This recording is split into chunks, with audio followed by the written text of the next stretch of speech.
Hi guys!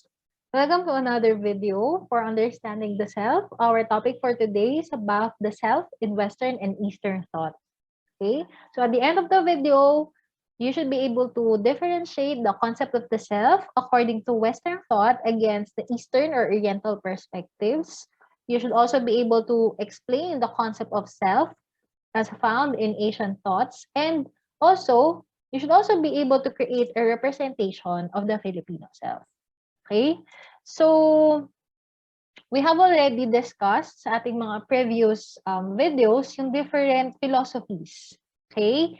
And you also have a different understanding of the self psychologically speaking. So today, i-compare natin ngayon ang Western and Eastern philosophy. Okay? So pag sinabi nating Eastern and Western philosophy, i-review muna natin ano nga ba ang philosophy. Okay, so generally, philosophy is actually defined as the study of wisdom or knowledge about the general problems, facts, and situations connected with human existence, values, reasons, and general reality. Okay, philosophy actually came from the Greek words philo, meaning love, and Sophia, meaning wisdom. Okay, so pag pinagsama mo yung philo and Sophia, it is love for wisdom. Okay? So, pag sinabi natin Eastern philosophy, it would actually refer na to philosophies pertaining to Asia. While for Western philosophy naman, it would include now the philosophies from Europe and Northern America. Okay? So, ang focus muna natin is actually about or more on the Eastern philosophies since na-discuss naman na natin previously yung mga different philosophies dun sa ating first lecture video. Okay? So, when we talk about Eastern philosophies, this would actually evolve around three philosophies. Okay? So, first we have Confucianism, Taoism, and Buddhism. Okay? So, pag sinabi natin Confucianism, okay, so this is a philosophy founded by Confucius. Okay, so it's actually a code, or it could be seen as a code of ethical content, and it is focused on having a harmonious social life. Okay, so sinasabi na nila Confucius na for you to have a harmonious social life, you should be able to share, okay, your identity with the status of your community or your society. Okay? Ang ultimate purpose daw of life, according to Confucianism, is self-cultivation. Okay? So, ang ibig sabihin ng self-cultivation or kailangan mo daw ma-achieve yung characteristics, okay, of Chun-Tzu. Okay? So, or you should be a man of virtue or noble character. Okay?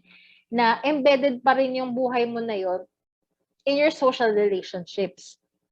Pag sinabi natin cultivated self, okay, in Confucianism, it is actually also known as a subdued self. So, ito daw yung kapag yung personal needs mo are repressed or subdued for the good of many.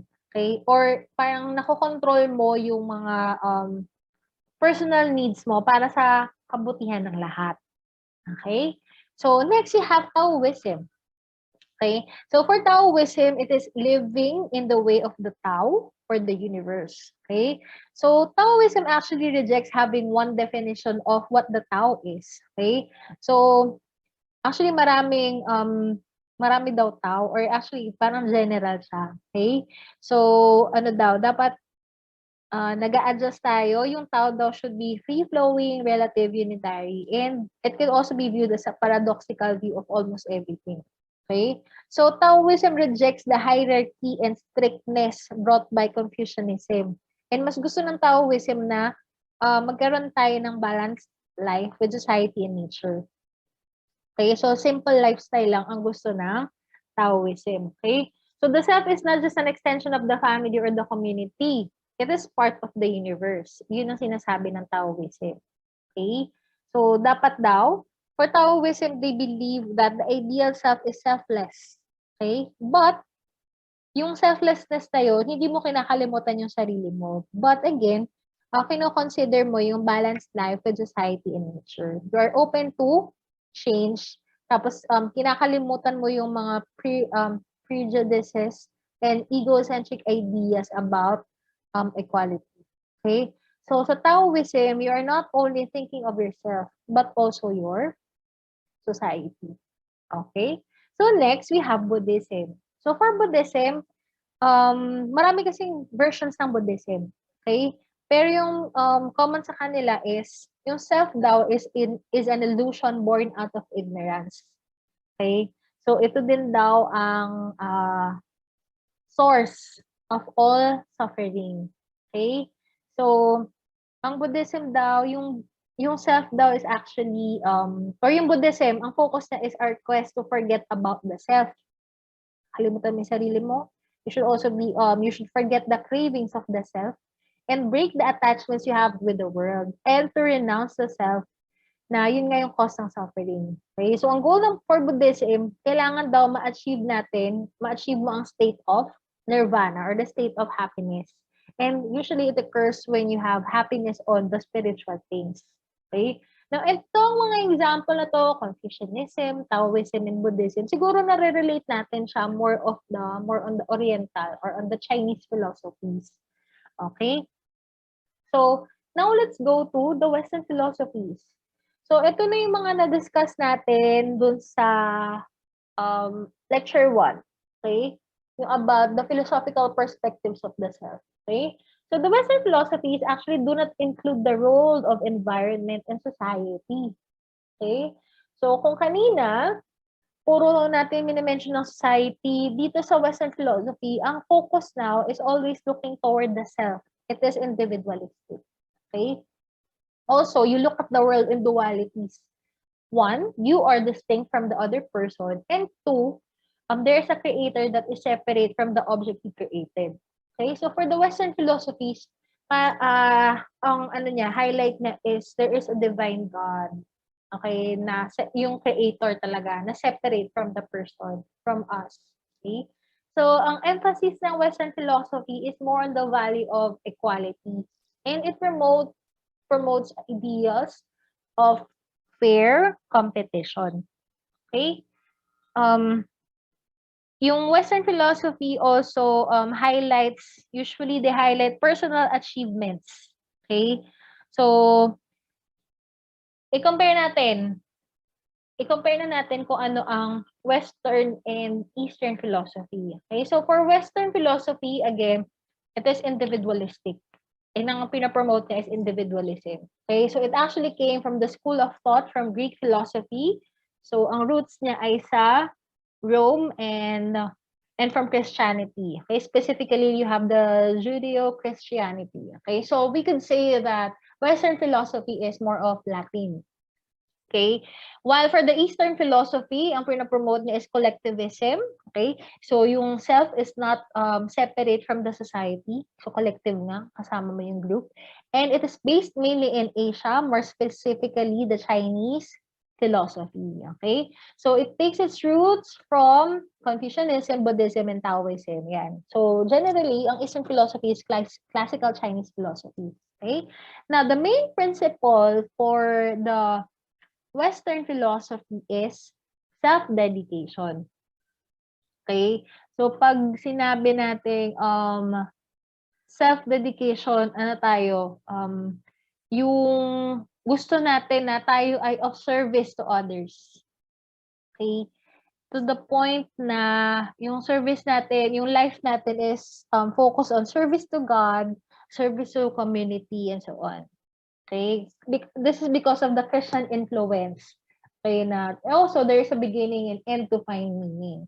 While for the Eastern philosophy, its main principle is unity. Okay? So meron daw unity or there is actually the main point in the journey of our life na papunta tayo sa eternal realities. Okay? So, ang focus ng Western philosophy is more on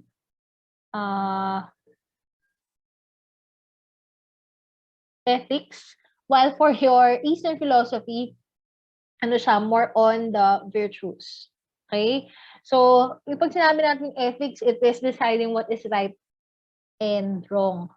Okay? While for your ethics, while on your virtues, ano tayo, ito yung mga repeated values that we have.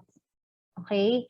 So, kaya natin inaano yung virtues kasi we also, para siyang selfless approach to life. Okay? So, satisfaction with one, kung ano man yung meron ka, yun yung susi to achieve yung sa Eastern philosophy. Okay? So, it is actually also good to say or good to point out that for the Western philosophy, ang focus talaga nito is since individualistic nga siya, mas nakafocus sa development of the self. Okay?